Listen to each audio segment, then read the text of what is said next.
আসসালামু আলাইকুম viewers, this is Ruman. Welcome to our another video. 13 তারিখ 3 মাস 2025, ভিএফএস গ্লোবাল ভিসা আপডেট।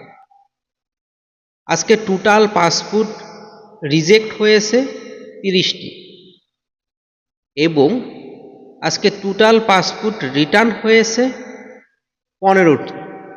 আজকে রিটার্ন পাসপোর্ট পুনরায় সাবমিট হয়েছে 35টি। 35টি পাসপোর্টের ভিতরে আজকে দেখলাম রাঘুসা শহরের এক মালিকের 15টি ভিসা সাবমিট হয়েছে, আর এক মালিকের 5টি ভিসা সাবমিট হয়েছে। আজকে মোটামুটি অনেক ভালো ভিসা হয়েছে।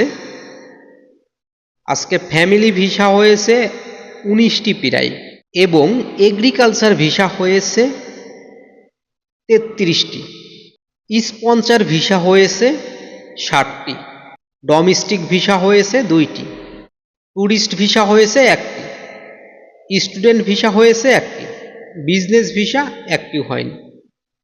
এটা হচ্ছে আজকে total VFS global visa update. যে জিনিসগুলা লক্ষ্য করছি, সব থেকে ভিসা বেশি হচ্ছে রাগুসা শহরে, তারপর সিসিলিয়া শহরে। আজকে যারা ভিসা কালেক্ট করতে আসছিল বা জমা দিতে আসছিল তাদের সঙ্গে কথা বলে দেখলাম বেশিরভাগ ভিসাটা হচ্ছে রাগুসা শহরের আর সিসিলিয়া শহরের। নেপোলি, পালেরমো, সালেনো এই শহরগুলায় ওরকম আজকে কোনো আপডেট পাইনি আমরা। তবে সব থেকে ভালো লেগেছে, আজকে অনেক ভালো ভিসা হয়েছে।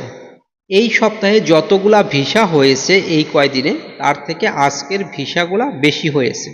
ভিসার সংখ্যা বেশি হলে আপনাদেরকে জানাতেও আমার ভালো লাগে এবং নিজেরও ভালো লাগে।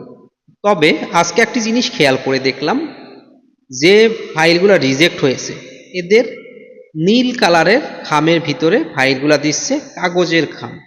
যাদের ভিসা হচ্ছে তাদের দেখলাম গ্রিন কালারের প্যাকে তাদের ভিসা বা পাসপোর্টটি দিচ্ছে।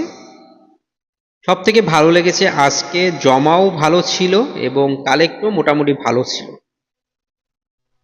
ওরা 144 ধারা আইনে যেটা বলেছে সেই ক্ষেত্রে বোঝা যাচ্ছে যে সকল মালিকেরা যোগাযোগ করছে সেই সকল মালিকদেরই ভিসা হচ্ছে।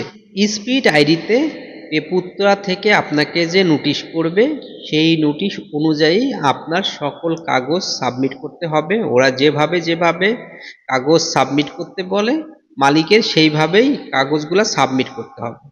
ঠিকঠাকভাবে কাগজ সাবমিট করার পর ওরা যাচাই বাছাই করে যদি দেখে মালিকের সব কিছু ঠিক আছে, তাহলে ওরা পাসপোর্ট জমা দেওয়ার জন্য আপনাকে ডাকবে এবং জমা দিলে খুব দ্রুত ওরা ভিসা দিয়ে দিচ্ছে। আজকে যেভাবে ভিসা হয়েছে বা জমা হয়েছে, এভাবে যদি ওরা কাজ করতে থাকে তাহলে তো আলহামদুলিল্লাহ। তবে আশার তো শেষ নেই, আমরা চাই আরও দ্রুত কাজ করুক। আর যে ভিসাগুলা মালিক রেসপন্স করছে না বা মালিক রাজি না লোক নেওয়ার জন্য, তাদের ভিসাগুলা দ্রুত রিজেক্ট দিয়ে দেওয়াই সব থেকে ভালো, এবং যারা ভুক্তভোগী আছে তারা আশাবাদী, হয় ভিসা না হয় রিজেক্ট। নতুন কোনো আপডেট পেলে অবশ্যই আমি আপনাদেরকে জানাবো। আজকের মতো এই পর্যন্তই। ভালো থাকবেন। আল্লাহ হাফেজ।